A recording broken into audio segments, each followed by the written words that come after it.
বলিউডে কয়েক দশক কাটিয়ে ফেলেছেন জুহি চাওলা। ইন্ডাস্ট্রিকে বহু হিট সিনেমা উপহার দিয়েছেন তিনি। শাহরুখ, আমির, অক্ষয়ের সঙ্গে জুটিতে পর্দায় ঝড় তুলেছেন তিনি। হিন্দি সিনেমার ৯০-এর দশকের ইতিহাসে জুহি চাওলা একটি গুরুত্বপূর্ণ নাম। কিছুদিন আগেই একটি নাচের একটি হিন্দি রিয়ালিটি শোয়ে বিচারক হয়ে এসেছিলেন তিনি। ওই পর্বে জুহির দীর্ঘ কেরিয়ারের উদ্যাপন করা হয়েছিল। সেখানেই আমির খানের সঙ্গে একটি মজার অভিজ্ঞতা ভাগ করে নিয়েছেন জুহি।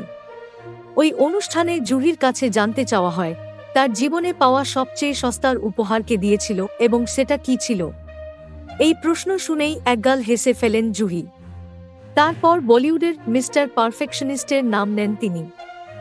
জুহি জানান আমির তাকে সবচেয়ে সস্তার একটি উপহার দিয়েছিলেন। স্মৃতি ঘেঁটে জুহি বলেন, একবার আমার জন্মদিনে হঠাৎ করেই আমির আমার বাড়িতে চলে আসে। প্রথম এসে আমাকে জন্মদিনের শুভেচ্ছা জানায়। তারপর পকেট থেকে একটা ছোট্ট চকোলেটের প্যাকেট আমার হাতে গুঁজে দেয়। তারপর হাসতে হাসতে বলেছিল, জন্মদিনে এটাই তোমার উপহার।